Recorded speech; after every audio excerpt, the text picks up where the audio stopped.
Bienvenue dans le plus grand parc attractif de Guadeloupe à Sainte-Anne, Karukéraland. Le parc Karucoco vous accueille pour des moments de détente, de sensations, de confort et de formidables moments conviviaux. Le parc de Karucoco, impasse des Sapotilles, route de Delair à Sainte-Anne. Karukéraland, c'est aussi Karucoco Lodge, des appartements d'exception à proximité du parc. Piscine, jacuzzi, jardin privatif, des espaces accueillants avec une décoration hors du commun. Des moments de détente uniques en Guadeloupe. Réservez dès maintenant votre séjour sans plus attendre. Guadeloupe, actualité. Et on revient effectivement sur un week-end assez sanglant, jusqu'à ce matin d'ailleurs. Notez que vendredi, une jeune femme âgée de 25 ans a été assassinée à son domicile à la résidence Les Lauriers à Pointe-à-Pitre. Hier, le corps d'un homme a été repêché à Bouillante. Une enquête est ouverte pour déterminer les circonstances de sa mort. Le soir, un grave accident a eu lieu, route de Bel-Étang à Sainte-Anne. 4 jeunes ont percuté un poteau électrique et l'un d'eux est décédé. Il était âgé d'une vingtaine d'années. Et aux alentours de ce midi aujourd'hui, 2 personnes à scooter sont mortes sur la route de Duval, Petit Canal, encore suite à un accident. Et on revient maintenant sur le week-end pascal, puisque responsable de l'aire maritime protégée de la coulée à Saint-François, les élèves de l'école élémentaire de Bragelonne ont veillé au grain pendant le week-end de Pâques. Plutôt que d'interdire le camping, les enfants ont proposé à la municipalité de venir à la rencontre des campeurs. De la politique au sens noble qui fait réfléchir, le reportage. Les élèves de cette classe sont gestionnaires d'une AME, d'une aire marine éducative. Ce sont des enfants qui sont sensibilisés énormément à la protection de l'environnement et particulièrement à la protection de ce site. Ils jouent un rôle actif. Ils viennent, ils rencontrent les campeurs, ils leur expliquent un petit peu le travail qu'ils font tout au long de l'année. Ils effectuent des petites opérations de nettoyage. Ils ont mis des pancartes pour sensibiliser les gens justement, pour leur faire connaître un petit peu, découvrir la forêt domaniale du littoral de la Coulée. C'est un endroit qui est très fréquenté, très abîmé par les usagers, par les campeurs notamment, et nous mettons tout en œuvre pour faire en sorte que l'endroit reste aussi sain que possible. En ces fêtes de Pâques, effectivement, nous avons cette tradition de camping guadeloupéenne, et notre idée c'est vraiment de pouvoir concilier la tradition et la préservation du patrimoine naturel. Ça peut sembler ambitieux, peut-être on peut se dire que c'est incompatible, mais certains gestes simples à effectuer, à réaliser, permettent à l'homme et à la nature à cohabiter. Nous constatons que Pâques est la période qui dégrade le plus le site. Et plutôt que d'interdire simplement le camping, les enfants ont été questionnés par la mairie de Saint-François en ce sens. On leur a demandé s'ils souhaitaient que leur AME, que cette partie du littoral, soit interdite au camping. La question a été mise en débat en classe. Et il en est sorti que les enfants ont préféré autoriser le camping parce que c'est un endroit qui est très plébiscité par les familles, mais venir à la rencontre des campeurs pour leur expliquer les gestes à faire et à ne pas faire. Je crois que le fait que la jeunesse se déplace et vienne justement à côté de ces campeurs permet une sensibilisation beaucoup plus fine, puisque nous, c'est vrai qu'en tant qu'adultes, on connaît un peu les gestes à respecter, mais que le message vienne de l'enfant, on se dit que c'est beaucoup plus simple. Et finalement, c'est pour eux qu'on va préserver tout ça. Moi, je trouve que les jeunes, ils font un truc qui est bien parce que préserver la nature et l'environnement. Regardez, quand ils mettent le feu et tout, les arbres sont brûlés, après on n'a plus d'ombre. Et puis les ordures et tout ça, je trouve que c'est très bien. Très bien leur démarche. Ils ont élaboré un petit document qu'ils ont nommé le guide du bon campeur guadeloupéen. Et dans ce document, ils expliquent les gestes à ne pas faire surtout, mais surtout pourquoi il ne faut pas les faire. Il détaille le fait que les pontes de tortues se raréfient, que voilà. Et c'est une belle opération, ça met vraiment les enfants en contact, en situation de communication avec les gens directement. Et je me suis rendu compte au fur et à mesure des années, parce que ça fait 7 ans que je fais ça, que la parole des enfants est bien plus porteuse, que les gens vont être davantage sensibilisés si ce sont des enfants qui disent que si ce sont des adultes qui le font. De vrais exemples à suivre. Et l'association Chaque Canette Compte, elle lance son Recycling Tour ici en Guadeloupe. Chaque année, les équipes sillonnent les plages, festivals et autres événements pour collecter des canettes et sensibiliser le public à ce type de déchets valorisables à l'infini. Le reportage. plus de 10 ans que le programme Chaque canette compte existe en métropole. Et en fait, donc c'est un programme sur le recyclage de la boîte boisson, en fait, pour sensibiliser les consommateurs à recycler aussi en dehors du foyer. Donc ça veut dire sur événementiel, dans les lieux captifs, donc lieux de travail, etc. Donc ça faisait 12 ans qu'on mène ce programme avec Citeo en métropole, et on avait à cœur de se lancer un nouveau défi. Et le Recycling Tour, donc, qui consiste à faire une grande tournée des plages pour sensibiliser les vacanciers, on l'a fait l'année dernière en métropole, et le nouveau défi, donc, c'est cette année d'aller aussi sur les territoires ultramarins et donc la Guadeloupe. Donc on fait la 2e édition de Recycling Tour ici en Guadeloupe. On a fait déjà quelques prestations, les gens en parlent entre eux, donc il y a certains organisateurs qui nous connaissent, mais sinon ça va plutôt être nous qui démarchons. Là par exemple cet été il y a les Jeux Olympiques de la Caraïbe ou d'autres événements d'ampleur, c'est nous qui allons les démarcher pour essayer de leur expliquer ce qu'on fait, voir s'ils ont besoin de nous, et l'idée c'est d'accompagner pendant la conception de l'événement, donc pour réduire les déchets, pendant l'événement en installant des poubelles et en faisant nous-mêmes du tri et en incitant les gens à faire du tri pendant l'événement, et après l'événement en quantifiant la quantité de déchets qu'on a pu récupérer, envoyer au tri, etc. Il faut savoir, et c'est ce qu'on dit d'ailleurs aux consommateurs et aux locaux, c'est que la canette est un emballage qui se recycle à l'infini. Les gens ne le savent pas. Il n'est fait que de métal en fait, c'est seulement de l'aluminium, et le métal a de ça qu'il est un matériau permanent, donc il se recycle à l'infini. C'est-à-dire qu'on peut tout le temps recycler la canette, et une canette avec de l'aluminium recyclé peut se recycler, etc. etc. Donc c'est hyper important de bien mettre les canettes dans les bons bacs, donc le bac de tri, c'est hyper facile. Après les canettes qu'on ramasse nous ici retournent donc aux collectivités, donc soit le centre de tri qui est en Guadeloupe, soit les points d'apport volontaire, les PAV qu'on voit à la sortie de plage. On va en fait juste réaiguiller les canettes, en fait, les remettre dans le bon bac. Et après, c'est très facile, en fait, elles sont refondues pour faire d'autres applications en aluminium. Donc soit retourner dans des canettes, ou soit dans votre téléphone portable, dans votre voiture, ou tout autre objet fait d'aluminium. Le retour est toujours très positif parce que les gens sont toujours surpris qu'il y ait des gens qui soient payés entre guillemets pour venir les voir et récupérer les déchets. En plus, en général, quand on sensibilise les gens dans un cadre festif, donc comme le carnaval ou comme les festivals de musique, les gens sont toujours plus détendus que si on les prenait à la sortie du travail ou pendant qu'ils sont en train de faire une activité de tous les jours, faire leurs courses ou quoi. Donc il y a plutôt un bon accueil dans ce genre de contexte. Je trouve ça super bien, super bien. Après, comme on dit, on en a discuté tout à l'heure, c'est qu'il n'y a pas assez de tri ici. Et donc il faudrait pour les bouteilles, hein. Mais voilà, je trouve ça super bien. Une filière de valorisation des déchets qui se fait désirer. Et petit focus maintenant sur le Green Hotel, un établissement éco-responsable implanté au cœur de la ville de Pointe-à-Pitre. Un cadre atypique qui laisse libre cours aux artistes venus de partout. Regardez. Le Green Hostel, c'est d'abord une auberge de jeunesse éco-responsable, et c'est également un lieu de réception culturelle. Moi je suis volontaire aujourd'hui, et en fait ce que je connais un peu, ce projet est tenu par Xavier Samba, et l'idée, si vous voyez un petit peu tout ce qui se passe dans l'immeuble, c'est que ça a été fait et monté par un peu tout le monde. Donc il y a beaucoup d'artistes qui ont participé au projet, beaucoup qui ont peint, qui ont aidé à la mise en œuvre de ce lieu, et en fait c'était un ancien immeuble et il n'y avait rien. En fait, il n'y avait rien, tout avait fait à la récup, tout avait fait au volontariat, aux aides, aux dons, et voilà, c'est un peu le cœur et l'esprit voilà, du lieu. Je suis venue à la porte ouverte de The Green Hostel, qui est tenu par Xavier, donc c'est un jeune Guadeloupéen qui a monté ce projet.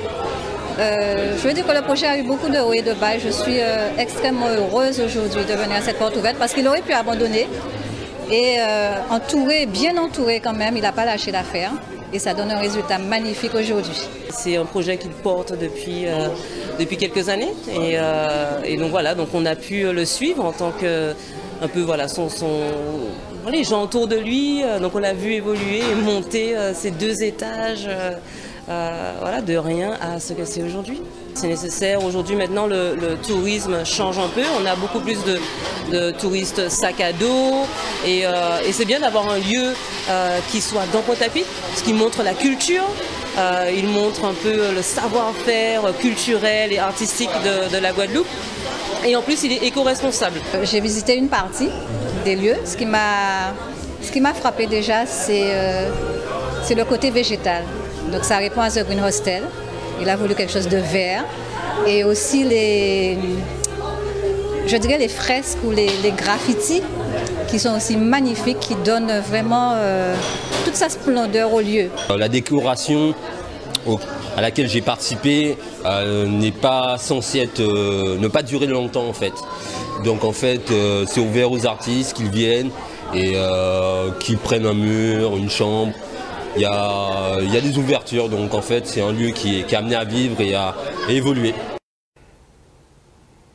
Et en parlant de notre environnement, parlons de sa mise en valeur à travers 2 concours organisés par la ville des Abîmes. Et pour nous en parler ce soir, nous avons Madame Christine Houblon, élue chargée de l'embellissement de la ville des Abîmes. Elle est aux côtés d'Aurélie Martineau, qui est chef de projet, toujours dans cette même ville des Abîmes. Bonsoir à vous. Bonsoir. Bonsoir.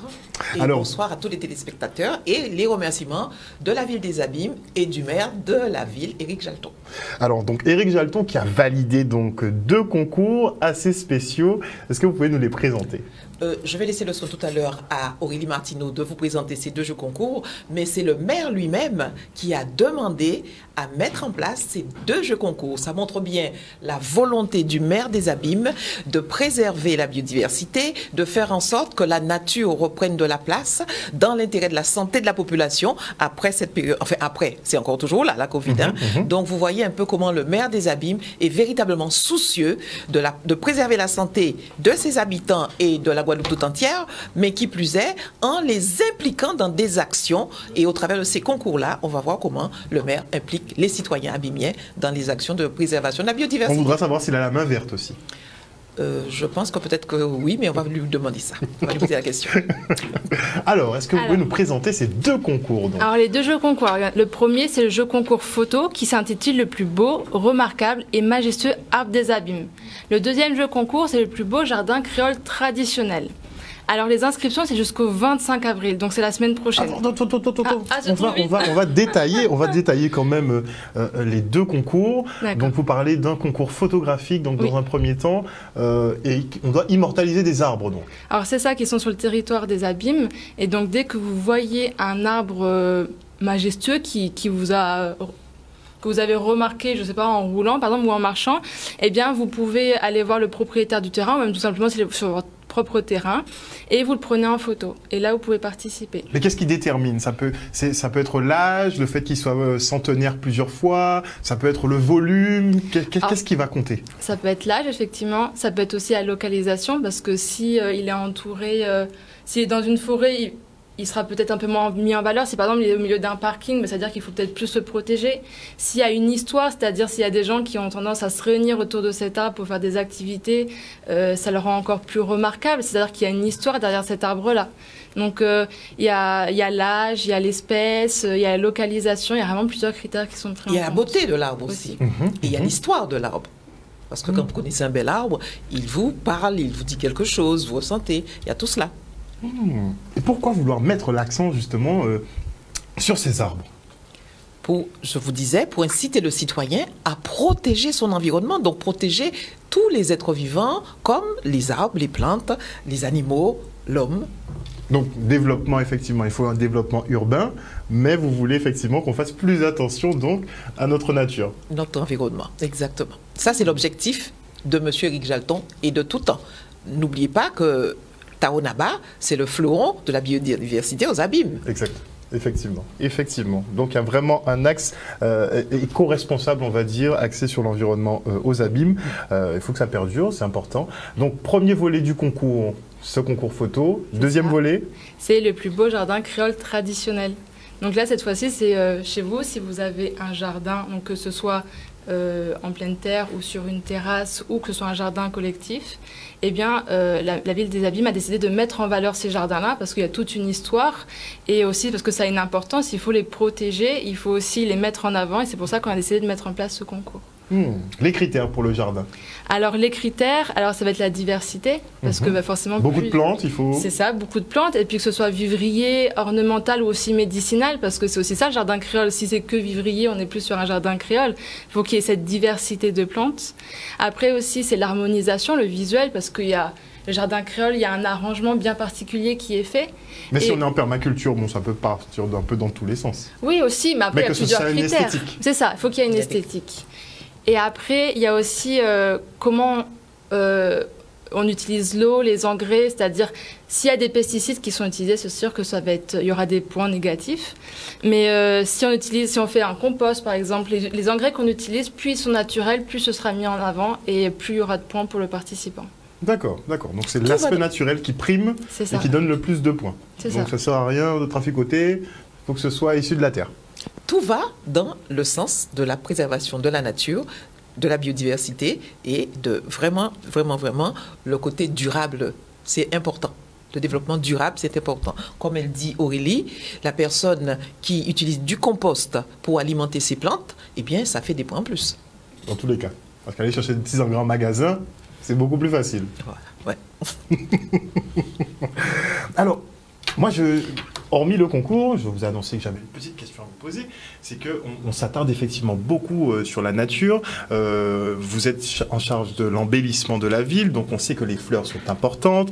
Ça permet aussi de faire revenir aussi les abeilles, donc c'est tout bénef. Mais il y a aussi les arbres fruitiers. Pourquoi on ne se dirige pas vers des plantations un peu d'arbres fruitiers aussi communaux, je ne sais pas. Alors je vais vous dire une chose. Lorsque M. Éric Jalton m'a confié cette délégation, vous savez que la première chose qu'il m'a demandé, de planter des arbres fruitiers dans la ville. Seulement, on est un peu stoppé par la Covid qui, depuis 2 ans, nous empêche d'avancer. Mais c'était la première demande de M. Éric Jalton. Planter des arbres fruitiers dans toute la ville. Parce que les fleurs, c'est bien, mais notamment les fruits, sur le mode de la mémoire, vous voyez, dans toute la ville. Donc, concours organisé. Et qu'est-ce qu'on gagne dans ce concours? Alors, des honneurs? Le premier prix, c'est 1 000 € en espèces. Ah, quand même. Et les 10 lauréats de chaque concours seront récompensés. Donc en tout, il y a 20 personnes qui seront récompensées sur les 2 concours en tout. D'accord. Mais vous aurez quand même un nombre conséquent de participants. Bien sûr. Vous acceptez tout le monde dans tous les cas. C'est la raison. Tous les résidents abimiens avec des arbres et des jardins qui sont sur le territoire abimien. D'accord. Donc c'est spécial Abîme quand même. Hein. Quand même des price money de 1 000 €. Hein. Oui. Charité bien ordonnée commence par soi. Le maire des Abîmes veut véritablement inciter sa population, ses habitants, ses résidents à développer ce type d'action. Et c'est la raison pour laquelle il met dans ce domaine-là les moyens pour que les gens puissent concourir, donc s'impliquer. On est d'accord effectivement qu'un arbre centenaire, voire bicentenaire, n'a pas de valeur. Donc a priori, c'est très bien d'encourager effectivement ce genre d'opération. Au niveau de la stèle. Oui. Et comment on va articuler tout ça? Comment va s'articuler le concours? C'est-à-dire les dates d'inscription? Alors les inscriptions, c'est jusqu'au 25 avril. Et les dossiers d'inscription, vous pouvez les retrouver donc, à la mairie ou aux annexes. Et sinon, vous pouvez retrouver le dossier d'inscription sur le site internet www.abim.fr. Et sur le site internet, vous aurez la présentation et le règlement des 2 jeux concours. Et il faut faire attention que pour le concours le plus beau, remarquable et majestueux arbre des abîmes, il y a un document supplémentaire qui est la fiche technique où justement on va demander aux candidats de préciser toutes les informations au sujet de l'arbre, qu'est-ce qu'ils trouvent remarquable. Donc vous savez qu'il y aura dossier d'inscription plus fiche technique pour le concours arbre et pour le concours jardin, il y aura seulement le dossier d'inscription. Et ensuite, si ils souhaitent avoir plus d'informations, ils peuvent nous appeler au 05 90 68 37 73 ou 06 90 35 02 24. Et le mot de la fin pour Madame Houblon?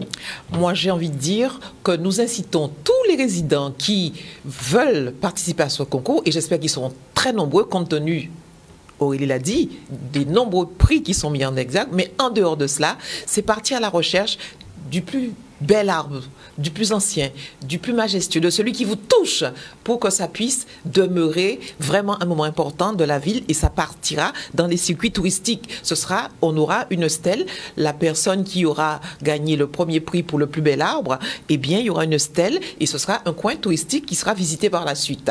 Bon, bien évidemment, Aurélie le dira, si cet arbre-là n'est pas sur la propriété de la personne qui concourt, il faudra avoir l'autorisation du propriétaire.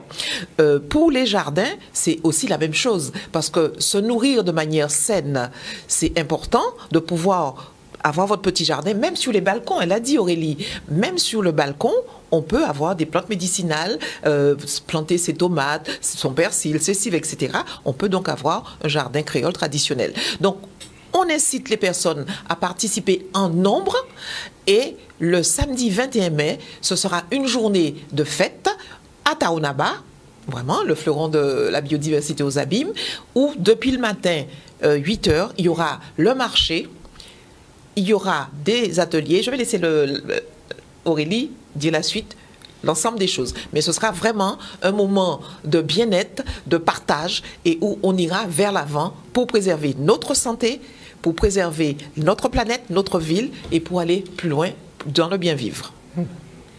Alors oui, donc pour Taonaba, il y aura un marché, il y aura des conférences, des ateliers, donc ça va se faire toute la journée. Et en fin de journée, c'est là qu'il y aura lieu les récompenses. Donc il faudra vraiment venir le 21 mai, ce sera une très très belle journée à Taonaba pour l'accueil. Très bien. Et est-ce qu'on sait que la ville des Abîmes est partenaire justement? On sait qu'il y a des petits pots pour bébés à base de produits locaux. Tout à fait. Cap Excellence. Bien sûr. Vous suivez. Est-ce qu'il y aura une petite présentation ce jour-là?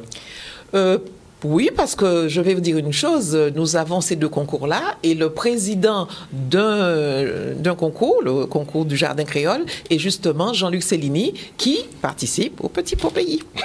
Voilà. Je salue Jean-Luc Cellini d'ailleurs, qui était mon professeur. Très très bien. On lui passe et le je ne bonjour. peux pas ne pas citer notre autre élu qui préside l'autre concours, donc la personne, l'Alix Nabajot. Très bien. Voilà. Et vous permettez que je cite deux autres noms. Je m'en voudrais de ne pas les citer. Allez-y. Monsieur Christian Berdier, qui est le directeur de l'environnement et du cadre de vie, à qui le maire a confié la mise en place de ces deux jeux concours.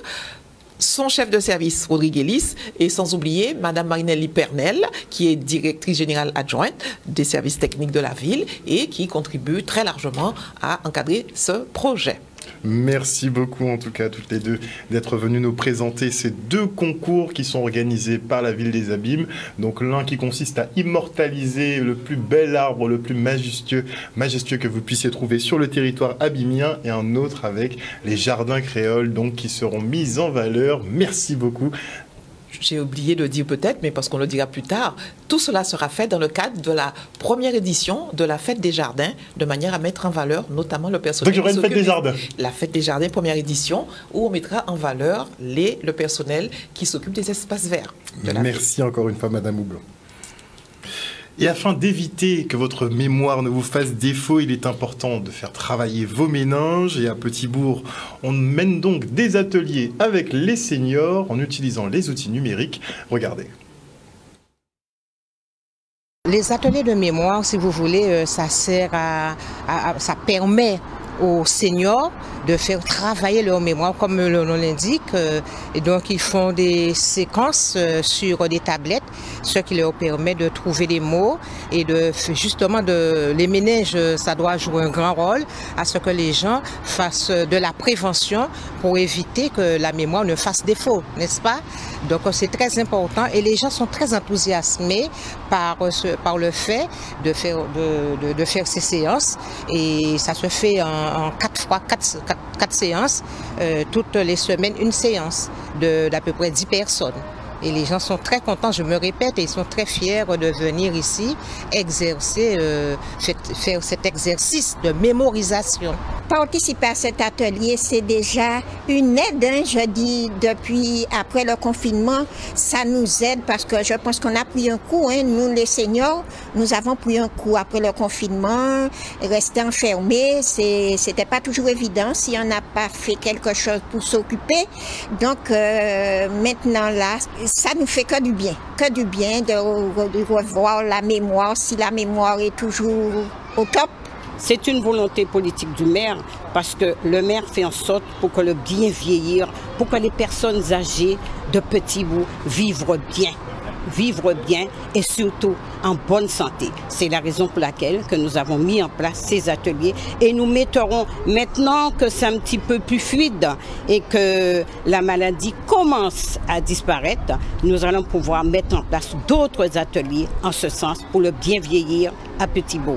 Eh bien, c'est du renouveau, hein. C'est comme tout est informatisé maintenant, donc il faut qu'on se mette comme on dit, à la page aussi, hein, nous les seniors.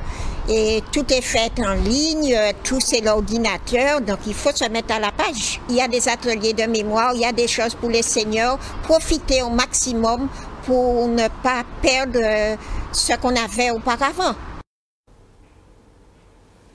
Et à l'occasion de la journée du cirque, la troupe L'Assaillé a planté son chapiteau à l'Orisisque. Entre équilibre, jongle et acrobatie, les petits ont pu se défouler. Le reportage de Vianney Valverde. Nous sommes à l'Orisisque pour la journée mondiale du cirque qu'on organise pour la 6e édition. L'idée, c'est qu'à cette occasion-là, on permet d'aller en plein air, d'aller dans un lieu accessible et de faire découvrir nos arts, en fait, notre discipline, les arts du cirque, les arts de rue, et permettre aux gens de tester, d'essayer, de goûter et aussi de voir des spectacles. En Guadeloupe, là, on est sur une pente ascendante, j'ai envie de te dire, c'est un peu comme le hip-hop, là, on est en train de repartir par rapport au JO, le hip-hop. Eh bien, là, le cirque, il y a quelques associations locales, on commence à avoir travaillé depuis un certain nombre d'années. Du coup, ça commence à être mieux vu, mieux connu. Et en tout cas, on commence à avoir pas mal de jeunes intéressés par la discipline, ça c'est sûr. J'anime aussi l'atelier équilibre sur objet et jonglerie avec ma mère. Et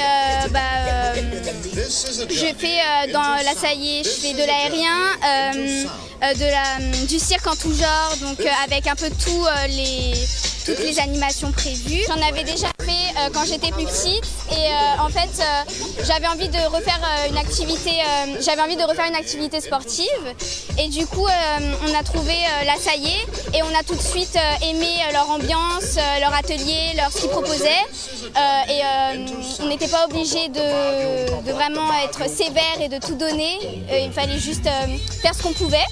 Et donc après, j'ai continué 4 ans et là, ça fait 4 ans que j'en fais vraiment. Nous, ça fait 8 ans qu'on a notre école de cirque. Ça fait 3 ans qu'on a notre local à Jarry. Et là, on commence à avoir vu passer auprès de nous toutes sortes d'âges, de personnes. Le problème, c'est que les jeunes sont plus aptes à essayer de nouvelles choses. Donc forcément, il y a plus de jeunes pour le moment. Mais je pense que c'est en train de commencer à changer parce que les gens sont en train de comprendre qu'il n'y a pas de prérequis à avoir. Il y a juste à avoir un peu de volonté et s'y mettre et passer un peu de temps. Il faut vraiment se lancer parce qu'une fois qu'on y est, on ne peut plus s'en passer. C'est vraiment une activité qu'on prend à plein temps.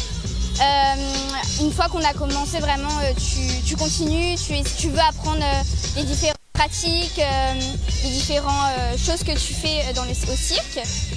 Par exemple, la jonglerie, l'aérien, les équilibres, les acrobaties et toutes les autres disciplines à n'importe quelle heure, à n'importe quel âge.